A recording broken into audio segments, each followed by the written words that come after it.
بسم اللہ الرحمن الرحیم الحمد للہ رب العالمین والعاقبۃ للمتقین والصلاة والسلام علی سید الانبیاء والمرسلین وعلی آلہ وصحبہ اجمعین وبارک وسلم تسلیما کثیرا کثیرا اما بعد فاعوذ باللہ من الشیطان الرجیم بسم اللہ الرحمن الرحیم وأوصانی بالصلاة والزکاة ما دمت حیا وبرا بوالدتی ولم یجعلنی جبارا شقیا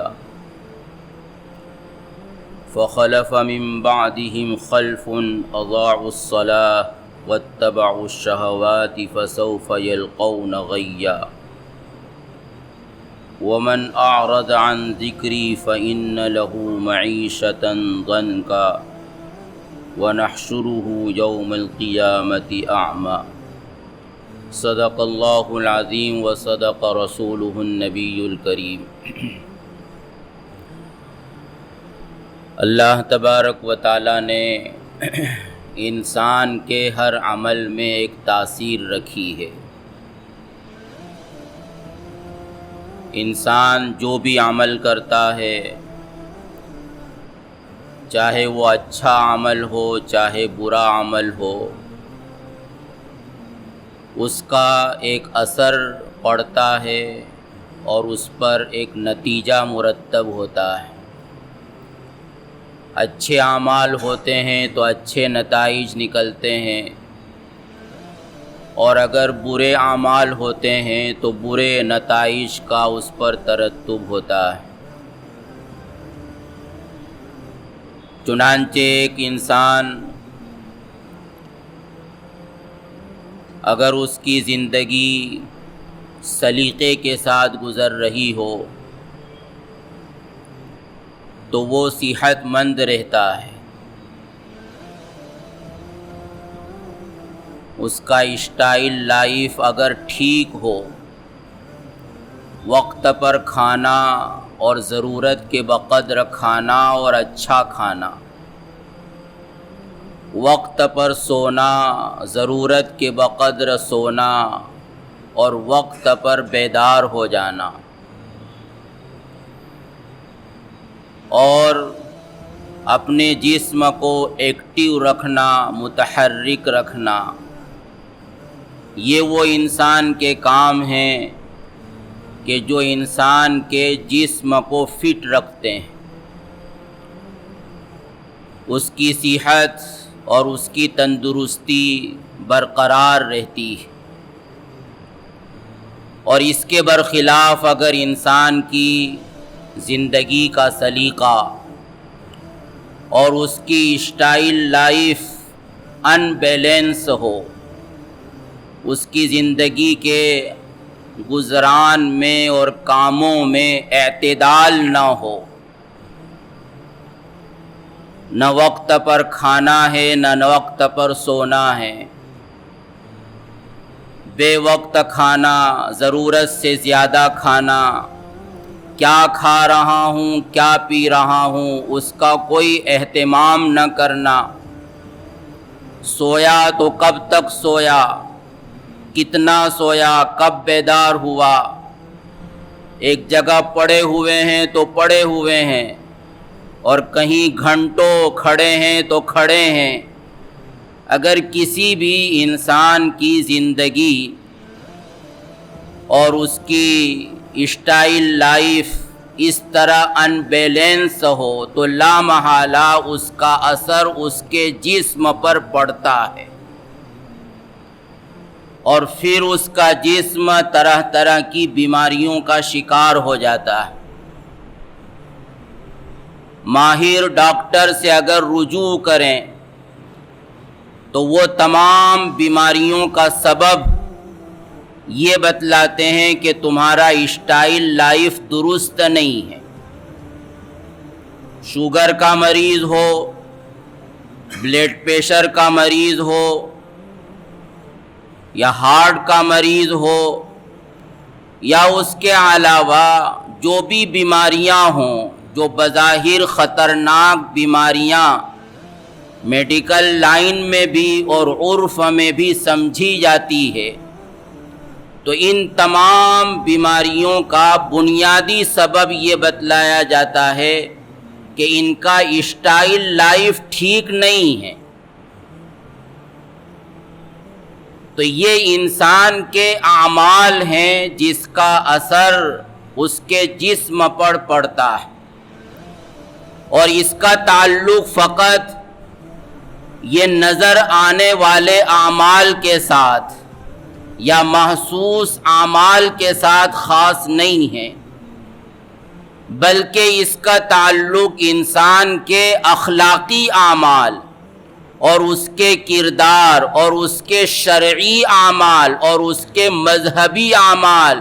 اور اس کے اسلامی اعمال سے بھی اس کا تعلق ہے۔ اور پھر ان کاموں کا اثر جس طرح انسان کے جسم پر پڑتا ہے، اسی طرح ان کاموں کا اثر انسان کی روح پر بھی پڑتا ہے۔ ان تمام احکاموں کا نتیجہ اس کے دل پر بھی مرتب ہوتا ہے۔ چنانچہ قرآن مجید نے بہت سی آیات میں انسان کی زندگی میں پیش آنے والے امور کو بیان کیا، اور پھر اس کا سبب بھی بتلایا کہ اس کی کیا وجہ ہے۔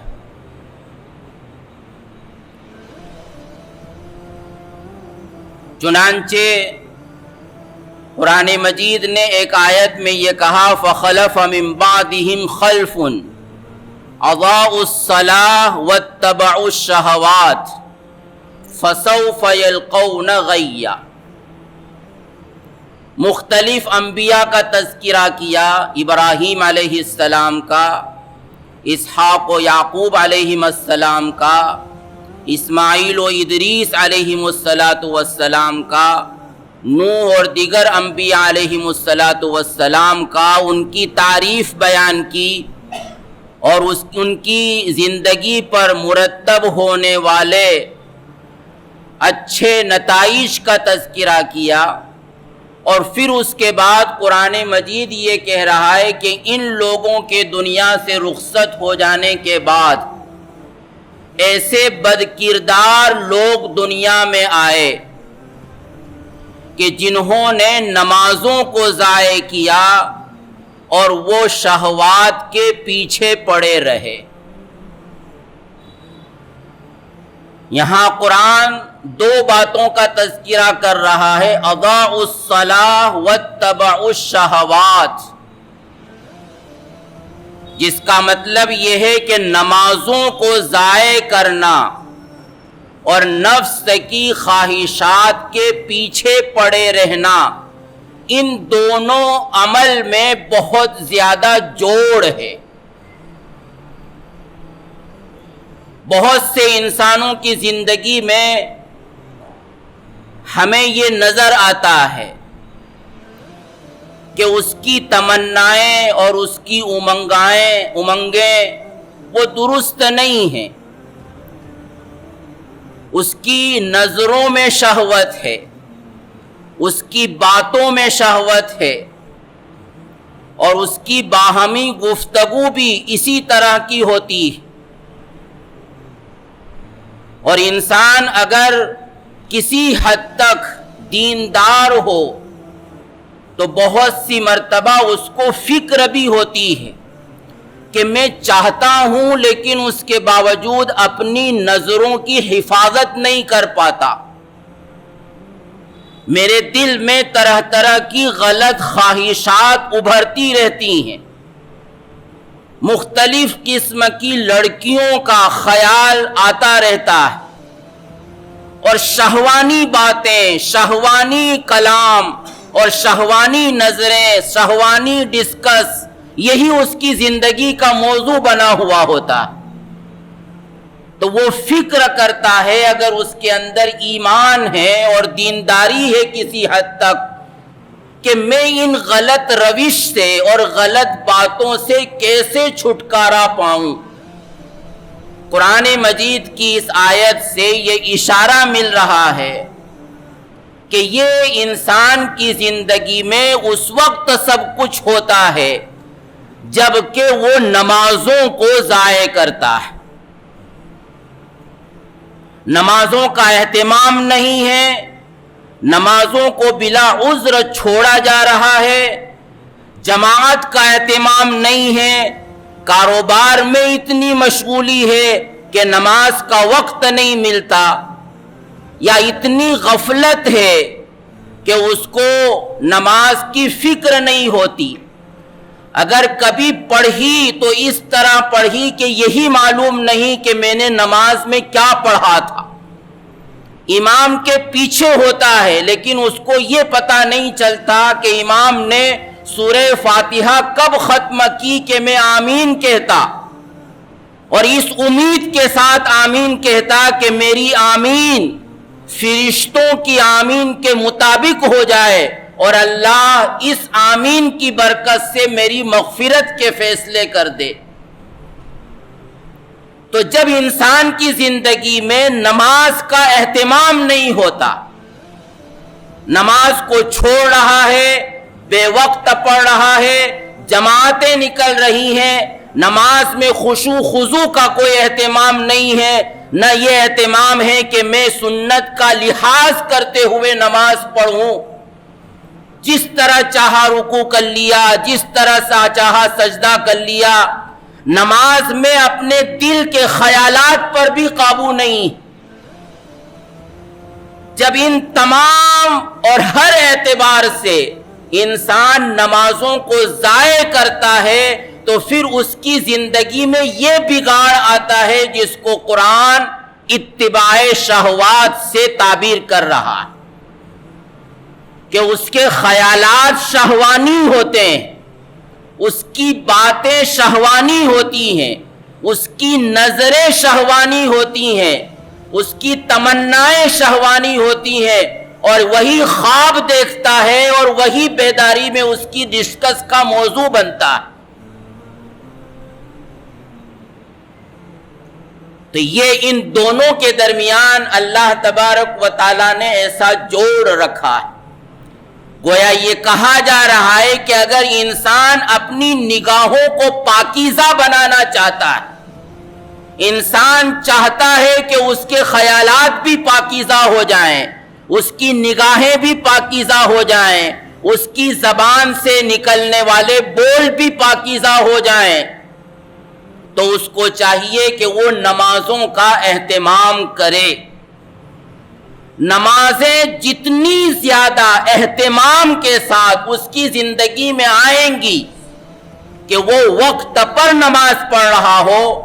باجماعت نماز پڑھنے کا اہتمام کر رہا ہو، تکبیر اولیٰ کا اہتمام ہو، خشوع خضوع کا اور اتباع سنت کے ساتھ نماز کا اہتمام کر رہا ہو،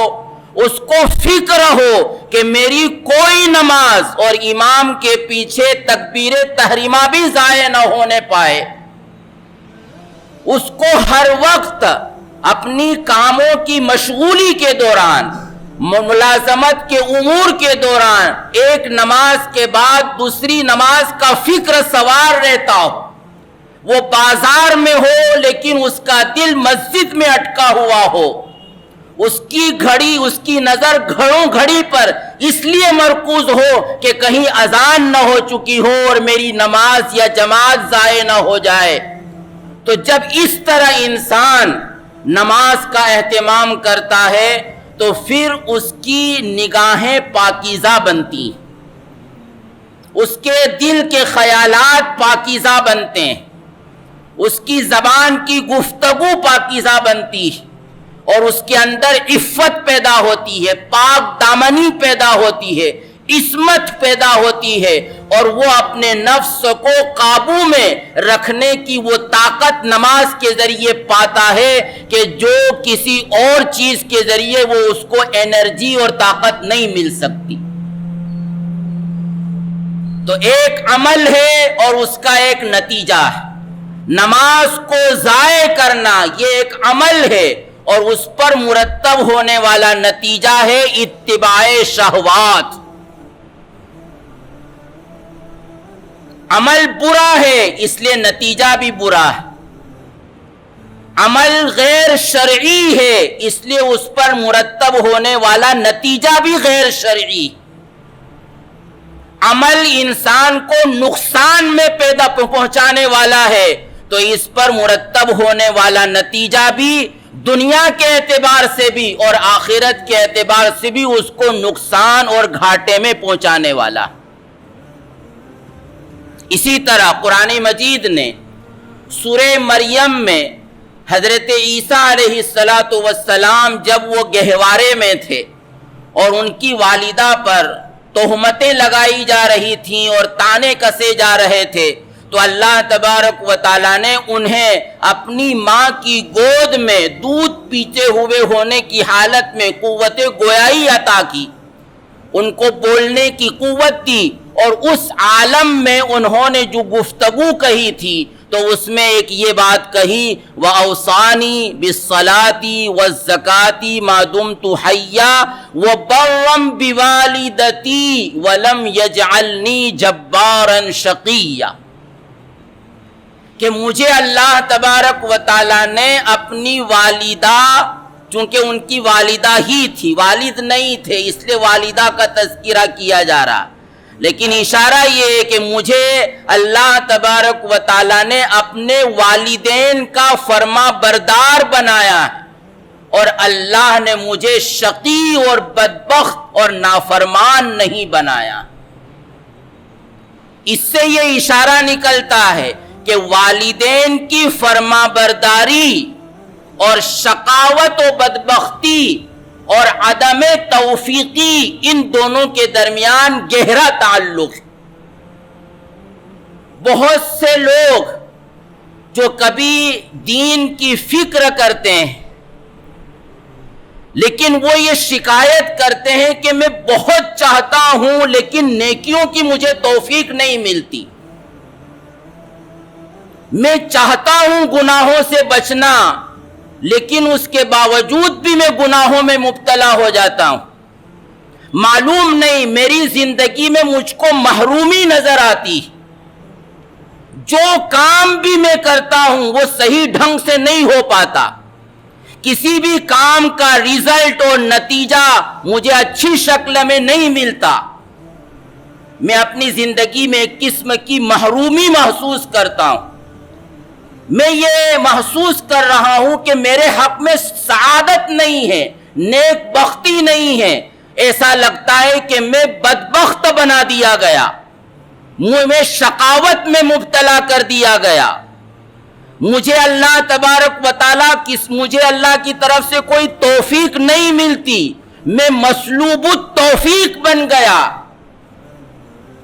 یہ اگر انسان کے دل میں ایمان ہوتا ہے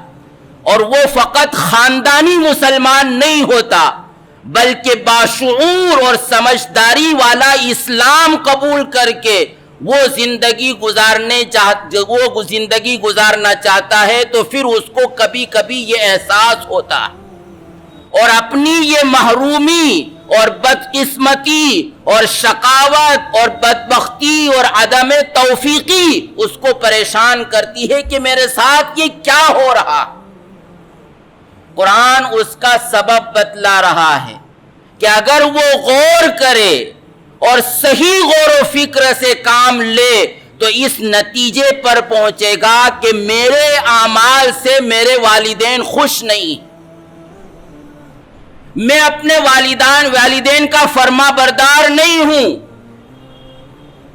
میں اپنے عمل سے، میں اپنی باتوں سے، میں اپنی حرکتوں سے اپنے والدین کو ایذا پہنچا رہا ہوں، تکلیف پہنچا رہا ہوں، مجھ سے اپنے والدین کو سکھ نہیں مل رہا ہے بلکہ مجھ سے میرے والدین کو دکھ مل رہا ہے. تو یہ والدین کو دکھی کرنا، والدین کو کسی بھی اعتبار سے پریشانی میں مبتلا کرنا، اپنی جانب سے کسی بھی طرح کی ایذا میں مبتلا کرنا، والدین کا خیال نہ کرنا، یہ وہ عمل ہے جس کا یہ نتیجہ شقاوت اور بدبختی کی شکل میں انسان اپنی زندگی میں محسوس کرتا ہے۔ جیسے نمازوں کو ضائع کرنا اور لذتوں کے پیچھے پڑے رہنا، ان دونوں کے درمیان گہرا تعلق ہے، تو ایسے ہی والدین کی فرما برداری نہ کرنا اور شقاوت و محرومی اور بدقسمتی میں مبتلا ہونا، ان دونوں کے درمیان بھی اللہ نے ایک گہرا تعلق رکھا ہے، جس کے معنی یہ کہ انسان یہ چاہتا ہے کہ مجھے زیادہ سے زیادہ نیکیوں کی توفیق ملے، میں جو کام بھی کروں اس کا نتیجہ اچھا نکلے، اور مجھے اللہ کی طرف سے اچھے اچھے کاموں کی توفیق ملے، میں دل میں خوشی محسوس کروں، اپنی زندگی میں اطمینان کی کیفیت محسوس کروں، تو اس کو چاہیے کہ وہ اپنے والدین کا فرما بردار بنے، اپنے والدین کا کہا مانے، اپنے والدین کا مطیع رہے، اپنی ذات سے کسی بھی طرح کی کوئی تکلیف ان کو نہ پہنچائے، اپنی کسی بھی حرکت سے ان کے دل کو ٹھیس نہ پہنچائے۔ بہت سی مرتبہ انسان بظاہر زبان سے کچھ نہیں بولتا،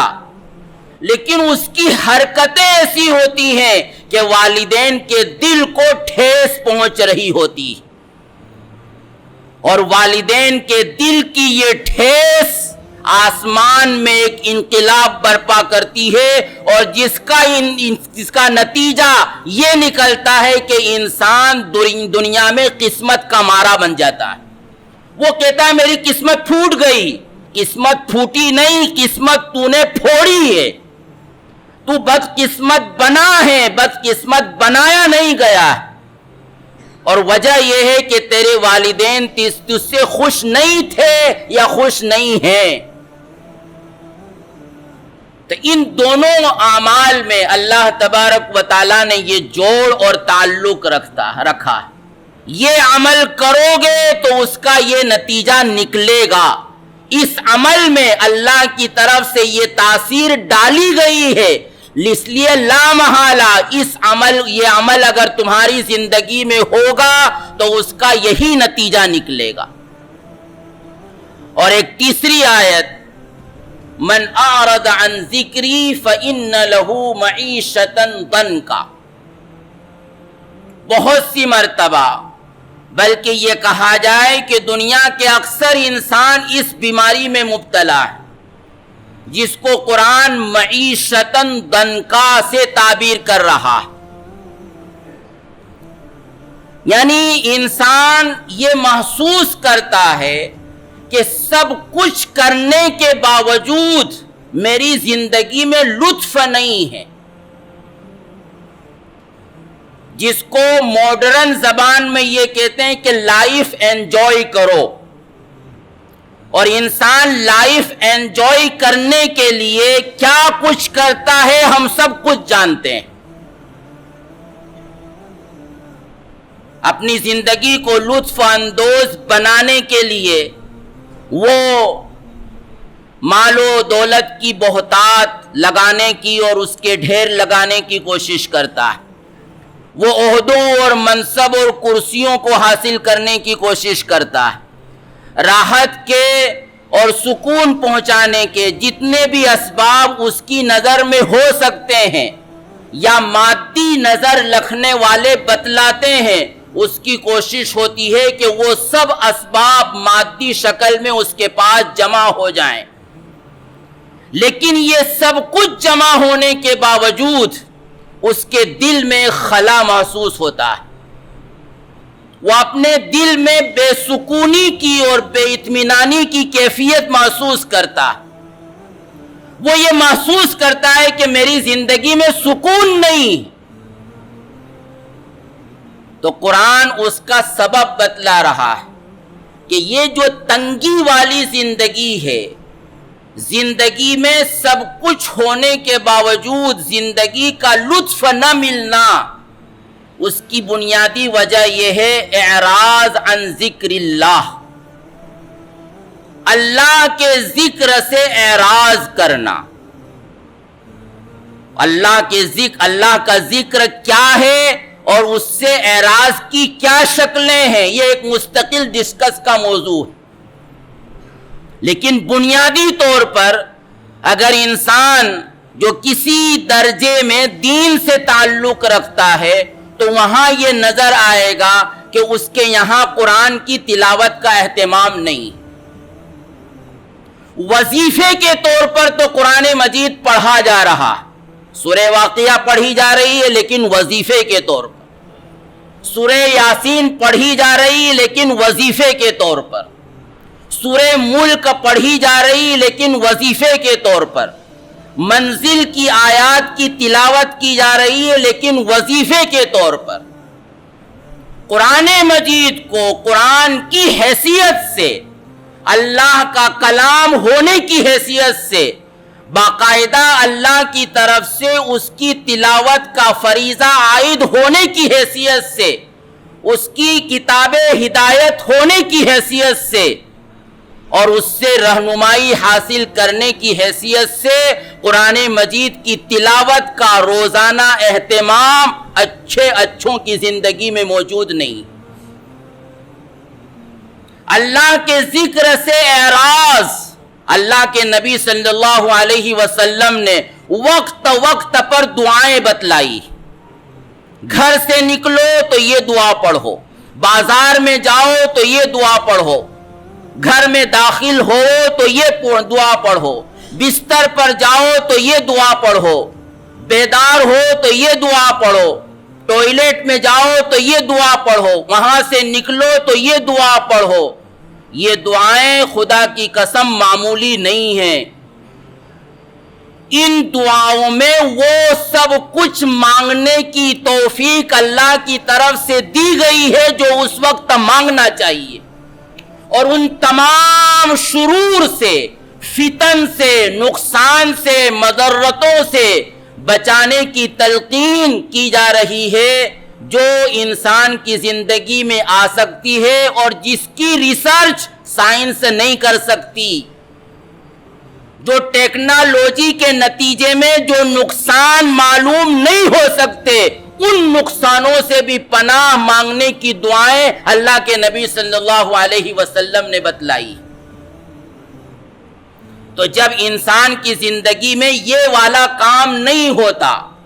قرآن کی تلاوت کا اہتمام نہیں ہوتا، صبح شام ذکر کا اہتمام نہیں ہوتا، اللہ کے نبی صلی اللہ علیہ وسلم کی بتلائی ہوئی وقت کی دعاؤں کا اہتمام نہیں ہوتا، تو سب کچھ ہونے کے باوجود وہ اپنی زندگی میں ایک اضطراب اور ایک پریشانی کی سے کیفیت محسوس کرتا ہے۔ اس کو اپنی زندگی میں سکون اور لطف نہیں ہوتا، زندگی انجوائے کرنے کے تمام اسباب مہیا ہونے کے باوجود وہ زندگی کا لطف نہیں اٹھا پاتا۔ تو اس کی وجہ یہی ہوتی ہے کہ وہ ذکر سے اعراض کر رہا۔ تو دوستو، اللہ تبارک و تعالیٰ نے انسان کو، انسان کے اعمال کو غیر معمولی بنایا ہے۔ انسان کا کوئی بھی عمل، چھوٹا ہو یا بڑا ہو، تنہائی میں کیا جائے یا لوگوں کے درمیان کیا جائے، وہ عمل اچھا ہو یا برا ہو، اس کا تعلق اللہ کی عبادت سے ہو، لوگوں کے معاملات سے ہو یا اپنی معیشت و تجارت سے ہو، کوئی بھی عمل خدا کی قسم ایسا نہیں ہے کہ جس کا اچھا یا برا نتیجہ دنیا میں بھی اور آخرت میں بھی نکلنے والا نہ ہو۔ انسان کے ہر عمل کا نتیجہ نکلتا ہے،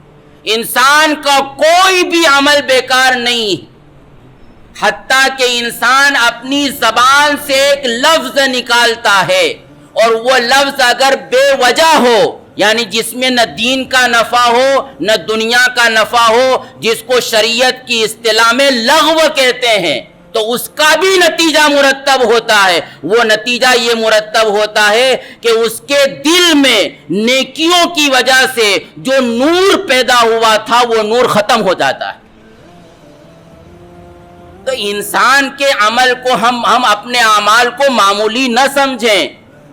ہمارے ہر عمل کا کوئی نہ کوئی نتیجہ ضرور نکلتا ہے، اور یہ چند مخصوص اعمال ہیں جن کی طرف قرآن نے اشارہ کیا ہے اور اس کے نتائج بتلائے ہیں. ہمیں چاہیے کہ ہم اپنی زندگیوں کو اگر پر لطف بنانا چاہیں تو اللہ کے ان بتلائے ہوئے اعمال کی طرف توجہ دیں، ان سے اپنے آپ کو دور رکھیں اور ان اعمال صالحہ کو اپنی زندگی میں داخل ہوں تاکہ اس قسم کے برے نتائج سے ہماری حفاظت ہو. اللہ تعالی ہم سب کے لیے حفاظت کا سامان کرے. آمین. وآخر دعوانا الحمدللہ.